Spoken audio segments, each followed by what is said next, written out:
మొదటి అధ్యాయము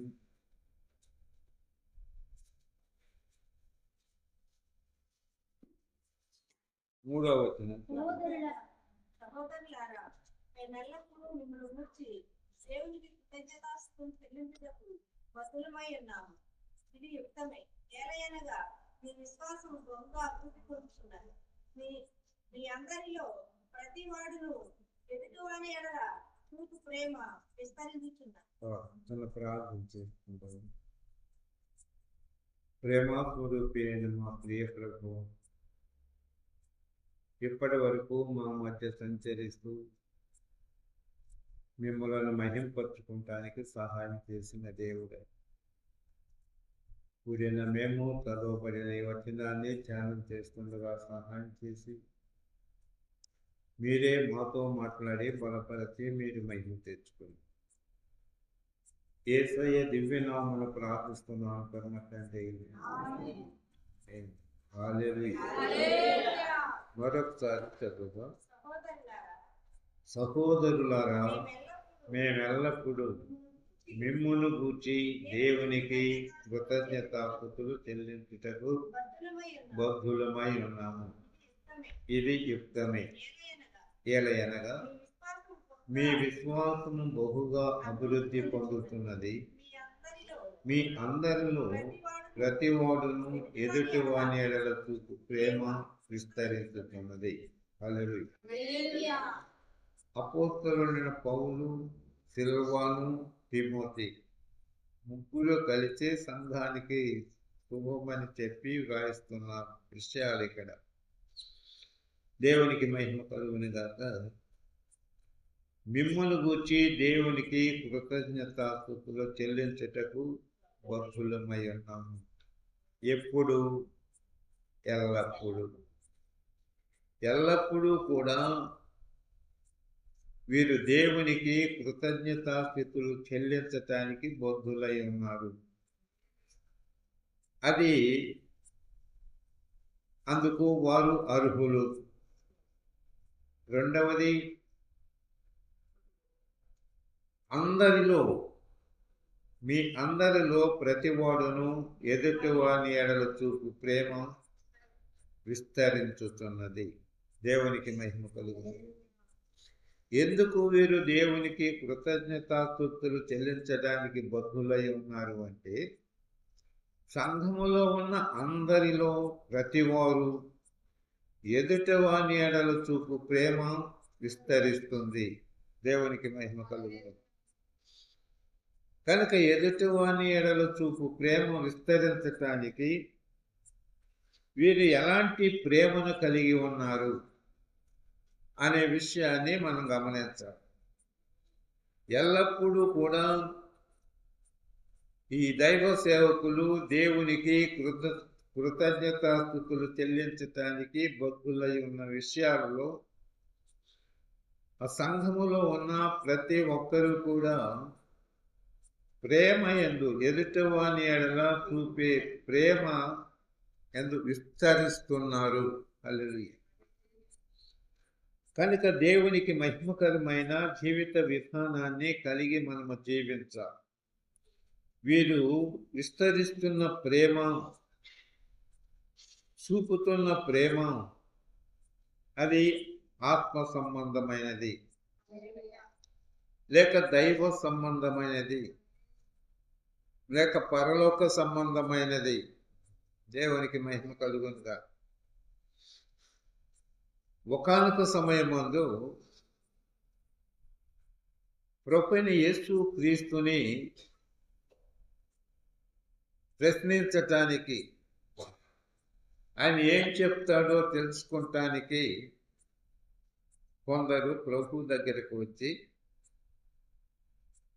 ప్రభువా,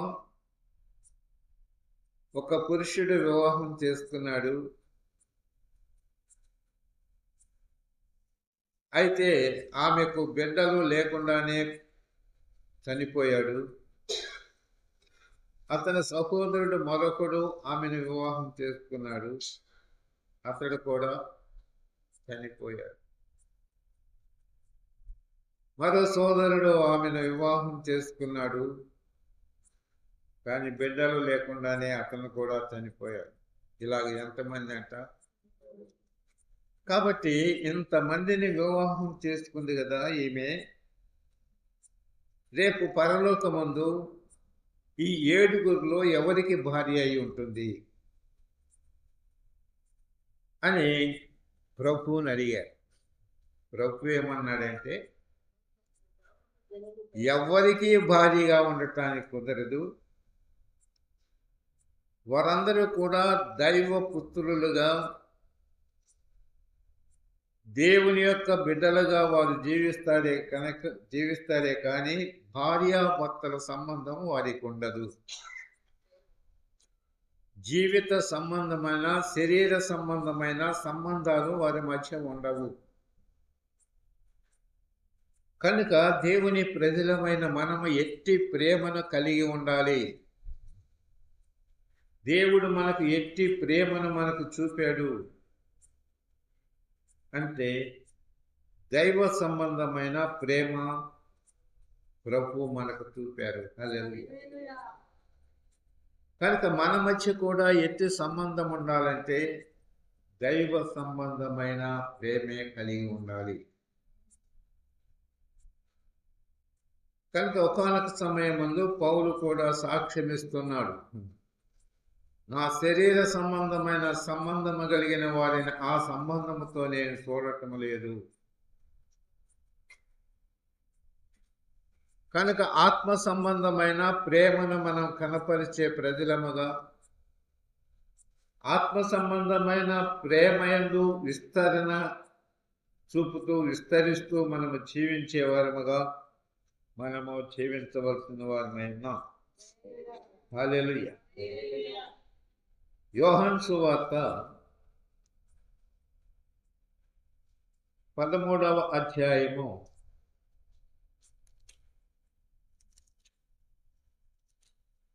13వ అధ్యాయము మొదటి వచనం చదువుతుంది. తాను ఈ లోకము నుండి తండ్రి యొద్దకు వెళ్ళవలసిన ఘడియ వచ్చినని యేసు పస్కా పండుగకు ముందే ఎరిగిన వాడై లోకములో ఉన్న తన వారిని ప్రేమించి వారిని అంతము వరకు ప్రేమించాను. అంతము వరకు అంటే సంపూర్ణముగా ప్రేమించాను. దేవునికి మహిమ కలుగుగా. కనుక దేవుని ప్రజలమైన మనము పౌలు చెప్తున్న ఈ విషయాన్ని బట్టి దేవుని యొక్క ప్రేమ, దేవునికి మహిమ కలుగునుగాక. క్షమించండి, పౌలు కాదు, యోహాను. ప్రభువైన యేసుక్రీస్తు ఈ లోకము నుంచి తండ్రి వద్దకు వెళ్ళవలసిన గడియ వచ్చిందని ఎరిగి ఉండి లోకములో ఉన్న తన వారిని ప్రేమించి వారిని అంతము వరకు ప్రేమించెను. అంతము వరకు అంటే సంపూర్ణముగా ప్రేమించెను.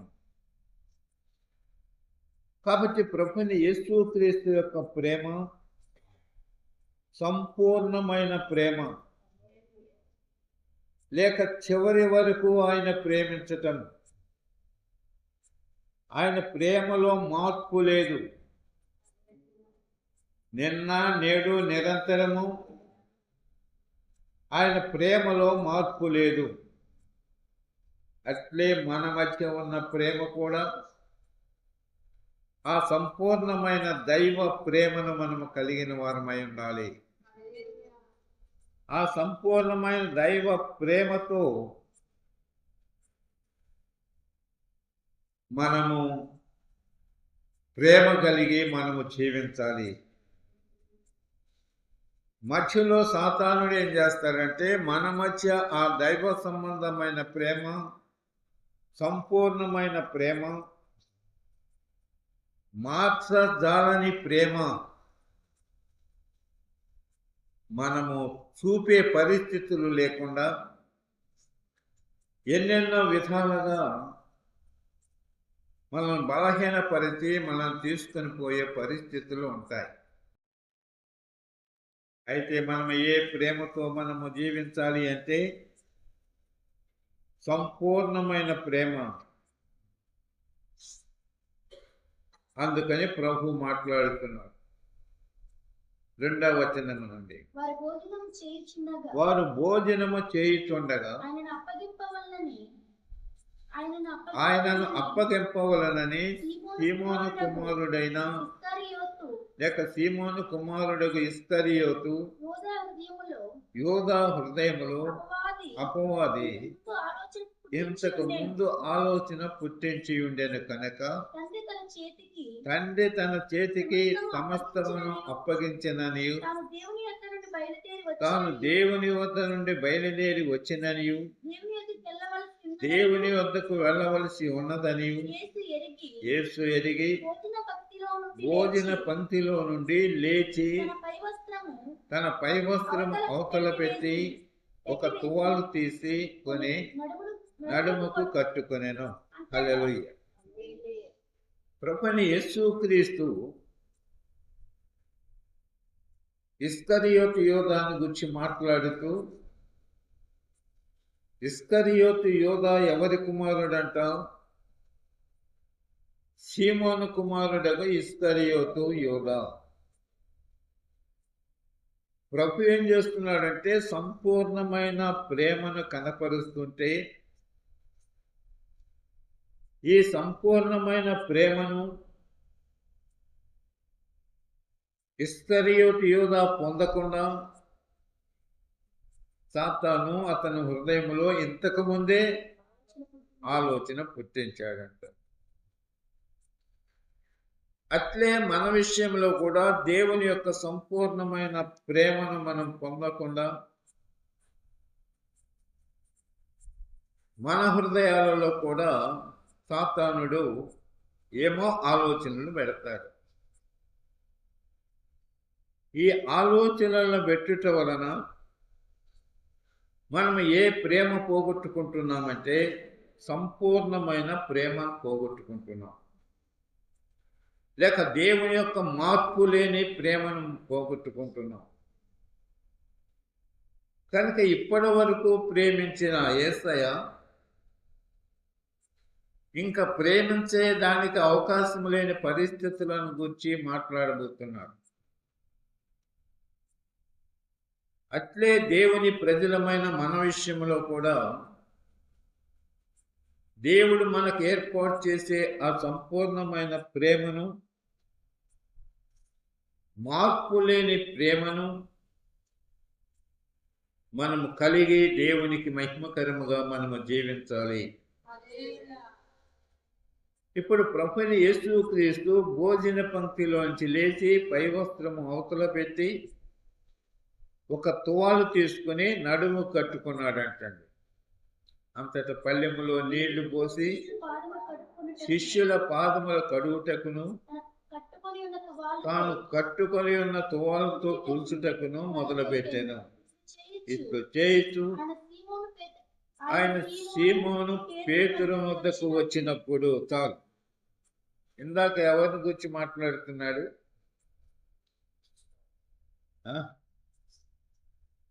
2వ వచనములో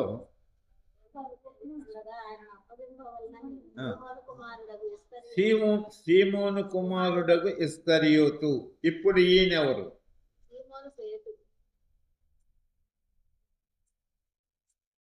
సీమోను పేతురు వద్దకు వచ్చాడు. ఈయనేమో సీమోను, ప్రభు ఏమో పేతురు అని పేరు పెట్టాడు. సీమోను పేతురు దగ్గరకు వచ్చి పాదములు కడుగుటకు ఉద్దేశించగా అతడు, ప్రభువా నీవు నా పాదములు కడుగుదువా అని ఆయనతో అనెను. అందుకు యేసు, నేను చేయుచున్నది ఇప్పుడు నీకు తెలియదు గాని ఇక మీదట తెలుసుకుందువని అతనితో చెప్పగా, పేతురు నువ్వెన్నడూను నా పాదములు కడుగరాదని ఆయనతో అనెను. అందుకు యేసు, నేను నిన్ను కడగని ఎడల నాతో నీకు పాలు లేదనెను. దేవునికి మహిమ కలుగును గాక. ఇక్కడ ప్రభు ఏమంటున్నాడంటే, నేను నీ పాదములు కడగకపోతే నాతో నీకు పాలు లేదనెను. ప్రభువైన యేసుక్రీస్తు దేవుని యొక్క మార్పు లేని లేక సంపూర్ణమైన ప్రేమను కలిగిన వాడు. ఎప్పుడైతే సీమోను పేతురు యొక్క పాదములు ప్రభు కడగకపోతే ఆ ప్రేమలో పేతురికి పాలు లేదు. అది ప్రభు చెప్పే పరిస్థితి. ఎక్కడ ఎవరి దగ్గర ప్రభు మొదలుపెట్టాడో, ఎవరెవరి పాదములు కడుక్కుంటూ వచ్చాడో ఆ విషయాలు ఏమీ చెప్పలేదు. కానీ ఇప్పుడు పేతురు దగ్గరకు వచ్చేటప్పటికి పేతురు, నేను అందుకు అర్హుణ్ణి కాదు, ఎన్నడూ కూడా నా పాదములు కడగవద్దని చెబితే ప్రభు ఏమన్నారంటే, నాతో నీకు పాలు లేదు. అందుకని పేతురు ఏమన్నాడంటే, ప్రభువా నా పాదములు మాత్రమే కాక నా చేతులు నా తల కూడా కడుగమని ఆయనతో చెప్పాను. యేసు అతన్ని చూసి, స్నానము చేసినవాడు పాదములు తప్ప మరేమీ కడుగు కొననక్కర్లేదు, అతడు కేవలము పవిత్రుడయ్యను. మీరును పవిత్రులు, కానీ మీలో కొందరు పవిత్రులు కారనెను. తన్ను అప్పగించిన వానిని ఎరిగెను కనుక మీలో అందరూ పవిత్రులు కారని ఆయన చెప్పాను. హల్లెలూయా. ఇక్కడ ప్రభు యొక్క మనస్సులో ఎవరున్నారంటే, ఇస్కరియోతు యూదా ఉన్నాడు. అతడు పవిత్రుడు కాడు. పవిత్రులై ఉండాలి అంటే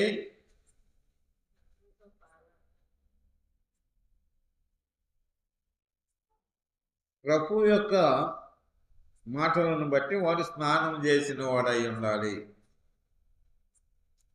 స్నానము చేయటము అంటే బాప్తిజం తీసుకోవటము. బాప్తిజం తీసుకున్నాడు కానీ ఇస్కరియోతు యూదా పవిత్రమైన జీవితాన్ని కోల్పోయాడు. పేతురు బాప్తిజం తీసుకున్నాడు, ఇంకా పాదములు తప్ప ఇంకా వేటిని కడుక్కోవక్కర్లేదు. ఆనాటి కాలమందు ఇశ్రాయేల్ యొక్క బాత్రూములు ఎక్కడుండేవంటే ఇంటికి దూరంగా ఉండేవి. ఒకానొక సమయం ముందు మనకి కూడా బాత్రూములు ఇంటికి దూరంగానే ఉండేవి. అక్కడ స్నానం చేసి ఇప్పటిలాగా టైల్స్ మరి ఫ్లోరింగ్ ఏమి ఉండేవి కాదు కదా. అక్కడి నుంచి ఇక్కడికి వచ్చేటప్పటికి కాళ్ళకి మట్టి అవుతుంది అన్న అభిప్రాయంతో ఇక్కడ కడుక్కుని కాళ్ళు కడిగే పరిస్థితి. అట్లే ఇప్పుడు స్నానం చేశారు, ఇంకా పాదములు కట్టుకుని మళ్ళీ ఇక్కడికి వచ్చి స్నానం చేసే పరిస్థితి లేదు. అయితే మళ్ళీ మళ్ళీ పవిత్రులుగా ఉండటానికి, మళ్ళీ మళ్ళీ బాప్తిజం తీసుకుంటానికి అవకాశం లేదు. ఒకటే బాప్తిజం. దేవునికి మహిమ కలుగునుగా. కనుక స్నానం చేసిన వాడు మీలో పాదములు తప్ప మరేమీ కడుగు కొననక్కర్లేదు, అతడు కేవలము పవిత్రుడయ్యను. కనుక ఇప్పుడు పాదములు అపవిత్రమైతే, మురికి అయితే మనం ఏం చేయాలి? వాక్యము ద్వారా దానిని పవిత్రం చేసుకోవాలి. అలాగ చేసుకోకుండా మనల్ని మనం కప్పిపెట్టుకుంటే అది దేవుని యొక్క సంపూర్ణమైన ప్రేమకు పాత్రముగా ఉండని పరిస్థితులు ఏర్పడతాయి. ఆ మీదట దేవునికి మహిమ కలుగును గాక. వాని పాదములు కడిగి తన పై వస్త్రము వేసుకున్న తర్వాత ఆయన మరల కూర్చుండి, నేను మీకు చేసిన పని మీకు తెలిసినదా? బోధకుడనియు ప్రభు అనియు మీరు నన్ను పిలుచుతున్నారు. నేను బోధకుడను ప్రభువుని గనక మీరిట్లు పిలుచుట న్యాయమే. కాబట్టి ప్రభువును బోధకుడునైన నేను మీ పాదములు కడిగిన ఎడల మీరును ఒకరి పాదములు ఒకరు కడుగవలసినదే. నేను మీకు చేసిన ప్రకారము మీరును చేయవలనని మీకు మాదిరిగా ఎలాగూ చేసి తిని. కనుక దేవుని ప్రజలమైన మనము మన జీవిత విధానములో దేవుని యొక్క సంపూర్ణమైన ప్రేమను పొందిన వారము కనుక ఒకరి పట్ల ఒకరము ప్రేమ చూపే విధానములో ఒకరికి ఒకరము క్రీస్తులో పాలిభాగస్తులమై ఉండటానికి మనము కూడా ప్రభు ప్రేమించినట్లే మనము ప్రేమ కలిగి నడుచుకోవాలి. అలాగే నడుచుకోకపోతే మనము ఒకరి విషయంలో ఒకరము పాత్రులము కాదు. కనుక దేవునికి మహిమకరమైన జీవితాన్ని మనము జీవించవలసిన వారమైన 15వ అధ్యాయము, యోహాను సువార్త 15వ అధ్యాయము 9వ వచనం చదువుకున్నాం. తండ్రి నన్ను ఎలాగూ ప్రేమించెను, నేనును మిమ్మల్ని అలాగూ ప్రేమించి తిని నా ప్రేమ యందు నిలిచి ఉండుడి.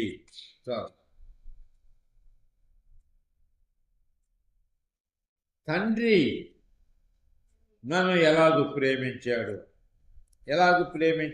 తండ్రి అయిన దేవుడు ప్రభువైన యేసు క్రీస్తుని ఆత్మ సంబంధమైన దైవ సంబంధమైన దేవుడు తన ప్రేమతో ప్రభువుని ప్రేమించాడు. కనుక ఇప్పుడు ఏ ప్రేమలో మనము నిలిచి ఉండాలి? ప్రభు అంటున్నాడు, నన్ను తండ్రి ఎలాంటి ప్రేమతో ప్రేమించాడో నేను కూడా మిమ్మలను అట్లాగే ప్రేమించాను. దేవునికి మహిమ కలుగునుగాక. ప్రభువైన యేసు క్రీస్తుకు తల్లి లేదా, తండ్రి లేడా, మేనత్తలు మేనమామలు లేరా, సహోదరులు లేరా? శరీర సంబంధమైన ప్రేమ వారి మధ్య ఉండదా? ఒకరి పట్ల ఒకరము ప్రేమ కలిగి జీవించే పరిస్థితులు వారి మధ్య ఉండవా? కానీ తండ్రి ప్రభువైన యేసు క్రీస్తుని ఎలాగూ ప్రేమించెను, నేనును మిమ్మల్ని అలాగూ ప్రేమించి తిని. ఆ ప్రేమ యందు మీరు నిలిచి ఉండండి. కనుక నేటి కాలమందు ప్రేమలు రకరకాలైన ప్రేమలు ఉన్నాయి. ప్రేమించి పెళ్లి చేసుకోవటం, ప్రేమించి ఒకరితో ఒకరు సంబంధం కలిగి ఉండటం, ఎన్నో విధాలుగా భౌతికమైన ప్రేమకు లోబడిపోయి శరీర సంబంధమైన ఆకర్షణకు లోబడిపోయి దైవ ప్రేమను పోగొట్టుకుంటూ తుచ్చమైన నీచమైన జీవితానికి వెళ్ళే పరిస్థితులు ఎన్నో ఉంటున్నాయి. కానీ తండ్రి అయిన దేవుడు ప్రభువైన యేసు క్రీస్తుని ఎలాగూ ప్రేమించాడు, అట్లాగే దేవుడు మనల్ని కూడా ప్రేమిస్తున్నాడు. ప్రభువైన యేసు క్రీస్తు కూడా మనల్ని ప్రేమిస్తున్నాడు. ఎవరైతే మనం ప్రేమిస్తామో వారితోనే ఎక్కువ సమయము గడుపుతాం, వారి వెంటే తిరుగుతాం, వారి మాటే వింటాం, వారు చెప్పిందే చేస్తాం. కానీ దేవుని యొక్క విధానములో ప్రభువైన యేసుక్రీస్తు తండ్రి ప్రేమించినట్లుగా మనల్ని ప్రేమిస్తున్నాడు. ఎంతకాలం? శాశ్వత కాలం. శాశ్వత కాలము దేవుడు మనల్ని ప్రేమిస్తున్నాడు. ప్రభువైన యేసుక్రీస్తు మనల్ని ప్రేమిస్తున్నాడు. ఈ లోకంలో తల్లిదండ్రుల ప్రేమ ఎంతకాలం? భార్యాభర్తల మధ్య ప్రేమ ఎంతకాలం? అన్నదమ్ముల మధ్య ప్రేమ ఎంతకాలం? అక్క చెల్లెళ్ళ మధ్య ప్రేమ ఎంతకాలం?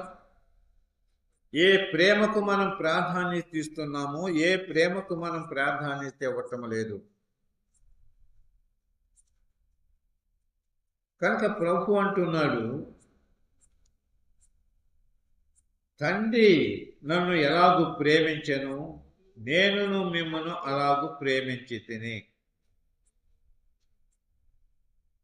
ఒకానొక సమయం అందు తల్లి వచ్చే, నాయన ద్రాక్షారసం అయిపోయిందిరా, కాబట్టి అదేంటో చూడండి. ఇప్పుడు తల్లి మాట వినాలా అక్కర్లేదా? తల్లికి ప్రాధాన్యత ఇవ్వాలా అక్కర్లేదా? కానీ ప్రభు ఏమన్నారు? 3వ అధ్యాయం 2వ అధ్యాయం చూడండి. యోహాను సువార్త 2వ అధ్యాయం.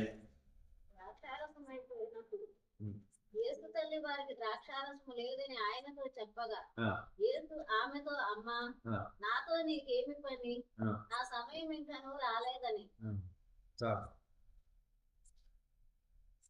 కాబట్టి ఇదిగో నేను చేస్తున్నాను అనలా.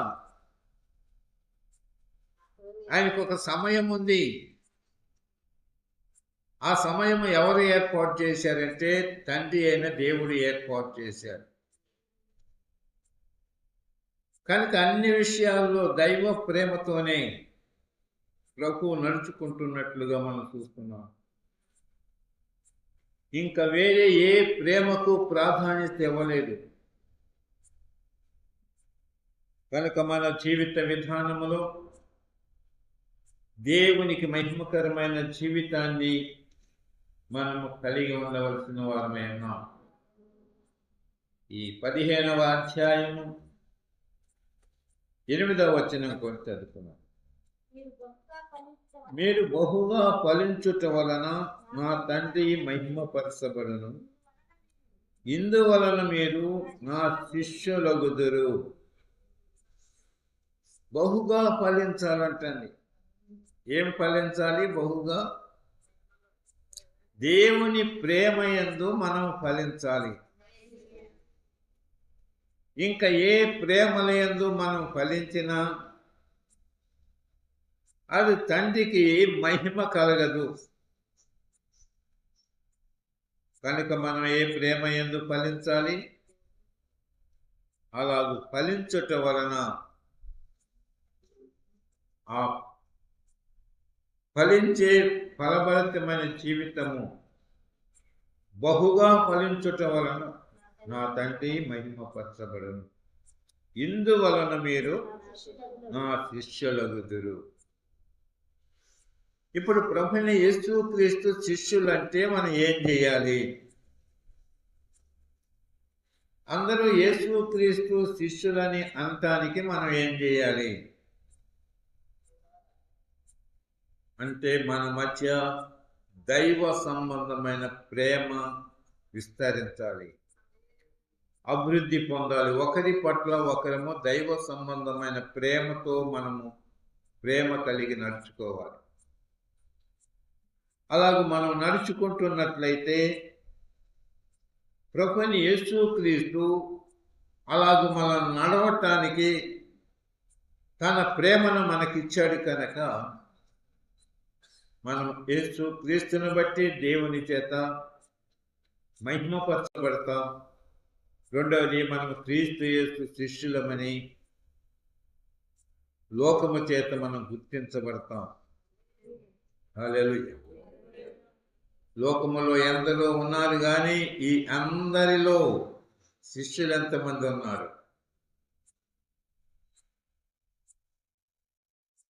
కనుక అందరినీ లెక్కేస్తే చాలా మంది ఉన్నారు. ప్రభువైన యేసుక్రీస్తు ఒకానొక సమయమందు 70 మందిని ఇద్దరిద్దరుగా పంపించాడు. ఒకానొక సమయమందు 120 మందిని మేడగదిలో కూడి ప్రార్థన చేయమని చెప్పాడు. పేతురు వాక్యము చెప్పగా, దేవుని ప్రేమను గురించి చెప్పగా ఎంతమంది? 3000 మంది బాప్తిజం తీసుకున్నారు. ఏమండి? కనుక ఇంతమంది ఉంటే ఇందులో యేసుక్రీస్తు యొక్క శిష్యులు ఎంతమంది? 12 మంది. ఈ 12లో ఒకడు ఆ యొక్క శాశ్వతమైన ప్రేమను, సంపూర్ణమైన ప్రేమను పోగొట్టుకున్నవాడు. అయితే దేవుని ప్రజలమైన మనము ఎంతమంది మీ యేసుక్రీస్తు యొక్క శిష్యులము? శిష్యుడు ఏం చేస్తాడు?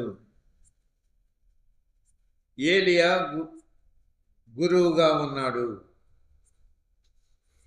ఎలీషా శిష్యుడిగా ఉన్నాడు. ఇప్పుడు శిష్యుడైన ఎలీషా గురువు గారు అంటే వెళ్ళాడా, లేకపోతే గురువు గారు చెప్పినట్టు చేశాడా, గురువు గారి చేతి మీద నీళ్లు పోసాడా, లేక తన ఇంటిని గురించి ఆలోచన చేశాడా, తన కుటుంబాన్ని గురించి ఆలోచన చేశాడా, తన పొలాలను గురించి, ఆస్తిపాస్తులను గురించి, ఎడ్లను గురించి, పనివారిని గురించి ఏమైనా ఆలోచన చేశాడా?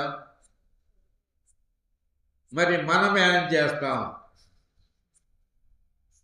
మనమేం చేస్తాం?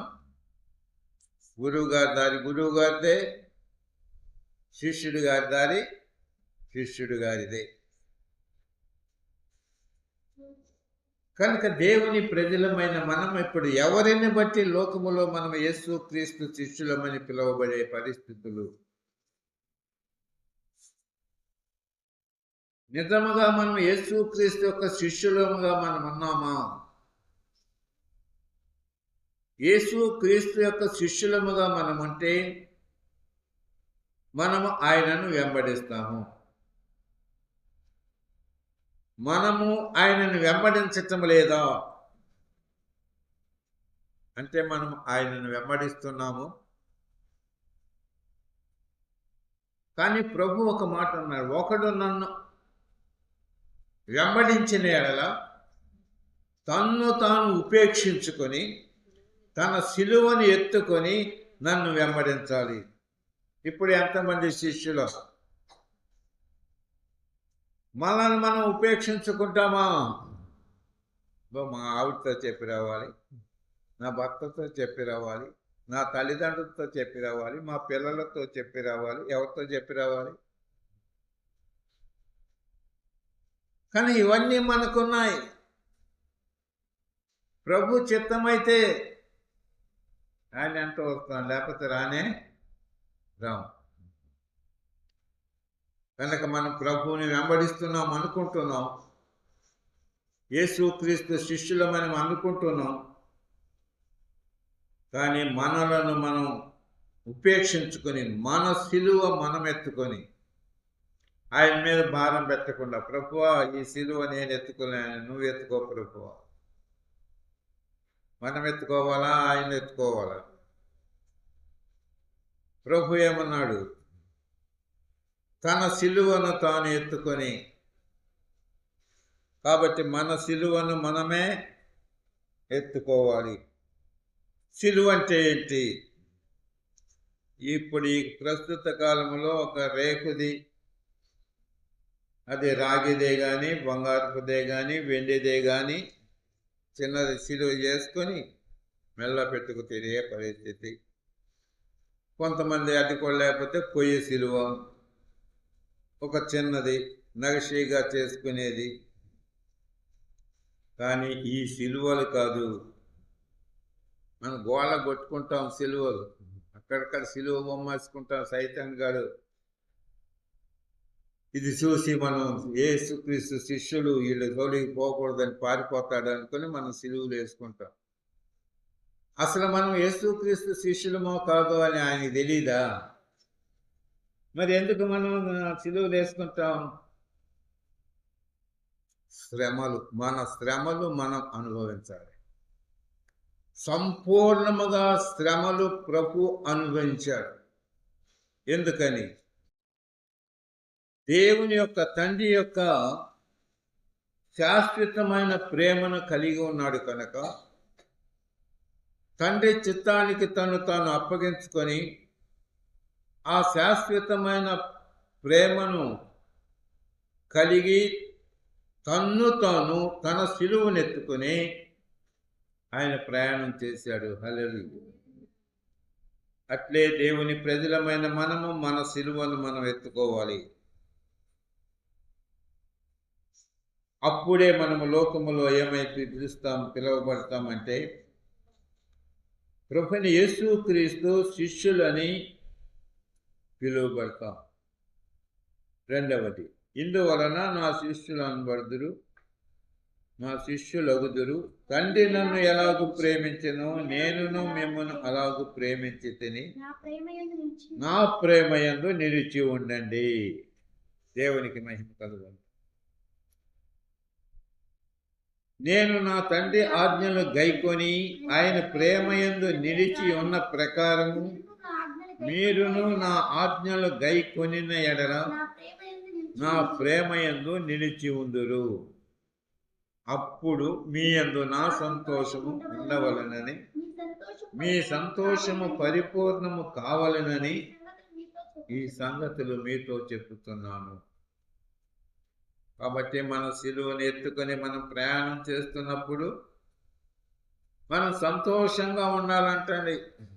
ఉంటామా సంతోషంగా? ఏమండి, పాటలైతే పాడమంటే పాడేస్తాము, కానీ శ్రమలు పడమంటే పడతామా? చెప్పలేంటండి, పడం. కానీ ఈయన ఏమంటున్నాడంటే, మీరు ప్రేమ యందు నిలిచి ఉంటే మీ యందు నా సంతోషం ఉంటుంది. రెండవది, ఈ సంతోషం ఉండాలి అంటే క్రీస్తు ప్రేమలో మనం నిలిచి ఉండాలి. ఆ నిలిచి ఉన్న సంతోషాన్ని బట్టి మనము పరిపూర్ణమైన సంతోషాన్ని కలిగి ఉంటాం. రెండవది, నేను మిమ్మును ప్రేమించిన ప్రకారము మీరు ఒకరినొకడు ప్రేమింపవలనని అంతయే నా ఆజ్ఞ. దేవునికి మహిమ కలుగుగా. కనుక మనం ఏదన్నా భౌతికమైన ప్రేమే మనం చూపే పరిస్థితి. పెడితే ప్రేమ, పెట్టకపోతే లేదు. మనకు సహాయం చేస్తే ప్రేమ, మనకు సహాయం చేయకపోతే ప్రేమ లేదు. మన మాట వింటే ప్రేమ, మన మాట వినకపోతే ప్రేమ లేదు. అవేనా క్రీస్తు ప్రభు మాట వింటుండటం వలన మనల్ని ప్రేమిస్తున్నాడా అని చూస్తే మనము ఆయన మాట వినని వారమే, మొండోళమే. కానీ ప్రభు అంటున్నాడు, ఆ పరిపూర్ణమైన ప్రేమ మీరు కలిగి ఉన్నట్లయితే అది మీకు సంతోషాన్ని ఇస్తుంది. కనుక ఈ ప్రేమలు ఏవి కూడా మనకు సంతోషాన్ని ఇవ్వలేవు. కనుక అన్ని విషయాల్లో దేవునికి మహిమకరమైన జీవితాన్ని మనము జీవించవలసిన వారమైనా. మూడో విషయం,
ఎలాంటి ప్రేమ అంటే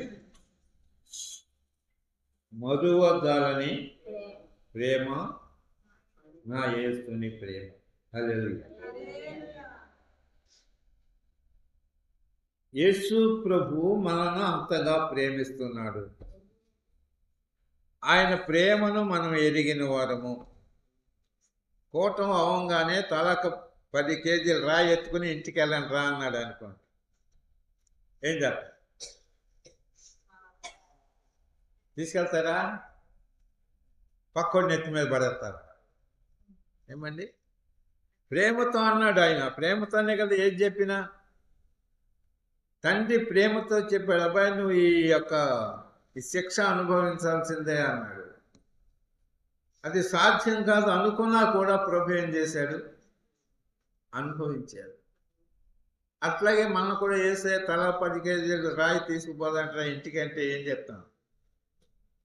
ఇంకా ఏమైనా చెప్తే చేస్తాం, కానీ ఇది మాత్రం 10 కేజీలు బియ్యం అన్నా మోసుకెళ్ళమంటే 10 కేజీలు బెల్లం తీసుకుంటారా అంటే తీసుకుపోతాం. పాస్టర్ గారు ఇస్తే ఏమని చెప్పలేంటండి. రాయి మాత్రం పోయిరా, మరి ఏమవుతారు? ప్రయాస అయితే పడరా, కష్టమైతే అక్కర్లేదా? అంత సుఖమే. ఎలాంటి ప్రేమ? యేసయ్య ప్రేమ, మారని ప్రేమ, విడువని ప్రేమ. రోమీయులకు రాసిన పత్రిక 8వ అధ్యాయము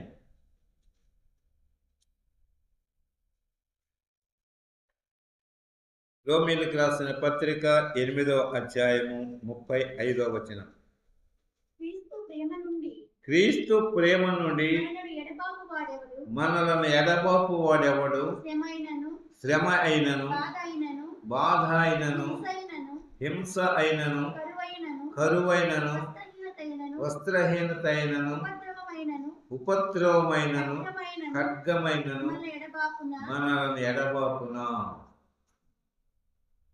క్రీస్తు ప్రేమ నుండి ఎవ్వరూ వేరు చేయలేరంటండి. కానీ సాతాను గారు మనకు శ్రమ పెట్టాడు అనుకోండి, అప్పుడు క్రీస్తు ప్రేమ ఏమవుతుంది మనలో? ఏమండి? ప్రభువా అని శ్రమలో కేకేయంగానే ప్రభు వచ్చి ఆ శ్రమను తప్పించి ఆ శ్రమ తానే మోస్తే భరిస్తే అబ్బాయి ఎంత సంతోషమో. కానీ శ్రమ వస్తుంది, కానీ దేవుని ప్రేమను మీరు పోగొట్టుకోకూడదు. దేవుడు మనకు శ్రమలో ఉన్నామని ప్రేమించటం మానడు. అలాగే బాధ అయినా, మనం బాధలలో ఉన్నా ఆయన మనల్ని విడిచిపెట్టడు ప్రేమను బట్టి. మరి మనకు బాధలు ఉన్నాయని క్రీస్తుని విడిచిపెట్టేస్తామా? యేసయ్య గొప్పోడండి, గొప్ప రక్షణ మనకి ఇచ్చాడు, మనకు డబ్బులు ఇస్తాడు, అప్పులు తీరుస్తాడు, మేలులు చేస్తాడు, ఉపకారాలు చేస్తాడు అని చెప్పామనుకోండి, యేసయ్య ఎంత గొప్పోడు. ఇక అక్కడి నుంచి బాధలు మొదలెత్తాయి అనుకోండి, అప్పుడు ఏం చేస్తామండి? నీ బొంద బాధలు తగ్గిపోయినాయా బాధలు? ఎన్నాళ్ళ నుంచి మనం ఆయన ఎంత తిరుగుతున్నాం? ఒక్కరోజు ఆయన వచ్చి బాధపడుతున్నావా? నేను ఎందుకు బాధపడకూడదు, నేనున్నానుగా అని ఎప్పుడైనా చెప్పాడా? జ్యోతిని అడుగుతాను, ఎప్పుడైనా చెప్పాడా? ఏమని చెప్పాడా? నా గురించి కూడా చెప్పను అడుగమ్మా, నా బాధలు కూడా తీస్తాడేమో, గొడవలు లేకుండా పోతాయి. ఏమండి? కనుక మనకు బాధలు వస్తాయి. ఎందుకు? మన విరోధి అయిన సాతానుడు మనల్ని బాధ పెడతాడు. క్రీస్తు ప్రేమలో నుంచి, పరిపూర్ణమైన ప్రేమలో నుంచి, సంపూర్ణమైన ప్రేమలో నుంచి, విడదీయరాని ప్రేమలో నుంచి విడదీయటానికి మనకు బాధలు కలుగు చేస్తాడు. అట్లాగే హింసలు, కరువు, వస్త్రహీనత, ఉపద్రవము, ఖడ్గము ఎన్ని వచ్చినా ఏమి వచ్చినా క్రీస్తు మనల్ని ప్రేమిస్తూనే ఉంటాడు. అదే అయితే మనము ఆయనను ప్రేమిస్తాము కనుక క్రీస్తు ప్రేమ నుండి మనలను ఎడబాపు వాడేవాడు. కనుక దేవునికి మహిమకరంగా మనము జీవిద్దాము. ప్రభువైన యేసు క్రీస్తు మనల్ని ప్రేమించి మన కోసం తానే తిరిగి రాబోతున్నాడు. మన కోసం పరలోకమందు స్థలము సిద్ధపరిచి ఆ స్థలములో తాను ఉండులాగున, ఆయనతో కూడా మనం ఉండులాగున మరల వచ్చి మనల్ని తీసుకుని వెళ్ళబోతున్నాడు. మనం ఆయనను ప్రేమిస్తూ ఆయన శిష్యులముగా లోకము చేత మనం పిలువబడుతూ ఎట్టి పరిస్థితుల్లోనూ ప్రేమను మనం పోగొట్టుకోకుండా దేవునికి మహిమకరమైన జీవితాన్ని మనము జీవించవలసిన వారమైన కనుక ప్రభు మనల్ని నడిపించునుగాక. తలవంచండి, ప్రార్థన చేసుకుందాం. ప్రేమ స్వరూపి అయిన మా ప్రియ ప్రభువ, మీ ప్రియ కుమారుని యేసు క్రీస్తు ద్వారా మీ ప్రేమను మాకు పంచారు. మేము పొందిన ఈ ప్రేమ మా యొక్క జీవిత విధానాలలో ప్రాధాన్యతగా మమ్మల్ని నడిపించే పరిస్థితులు, ఎన్నెన్నో వ్యతిరేకమైన విధానాలు మాకు ఏర్పడిన ఆ ప్రేమను చూపని దేవుడవు కాదు ప్రభువా. మమ్మలను ప్రేమించే దేవుడవు కనుక అన్ని విషయాల్లో నీ ప్రేమకు పాత్రులముగా, మీకు ఇష్టలముగా మిమ్మల్నే ప్రేమిస్తూ నీ మహిమార్థమై జీవించటానికి సహాయం చేయండి. మీ ప్రజలను అలాగ నడిపించండి. మీరు అక్కడ ఆలస్యమైతే మేము మరొకసారి కలిసి నిన్ను మహిమపరుచుకుంటానికి కృప చూపి మీ నామానికే మహిమ, ఘనత, ప్రభావం తెచ్చుకోండి. యేసయ్య దివ్య నామమున ప్రార్థిస్తున్నాను పరమ తండ్రి. తండ్రి అయిన దేవుని ప్రేమ, ప్రభువైన యేసు క్రీస్తు కృప, పరిశుద్ధాత్మ సన్నిధి, సహవాసము ఈ విధంగా లోకములో సాగిపోతున్న పరిశుద్ధులకు కూడిన మీ అందరికీ సదాకాలము తోడేండి నడిపించునుగాక. యేసు రక్తమే, శిలువ రక్తమే ప్రభు యేసు నామముతో సంపూర్ణ విజయం కలుగునుగాక. ఆమేన్. హల్లెలూయా.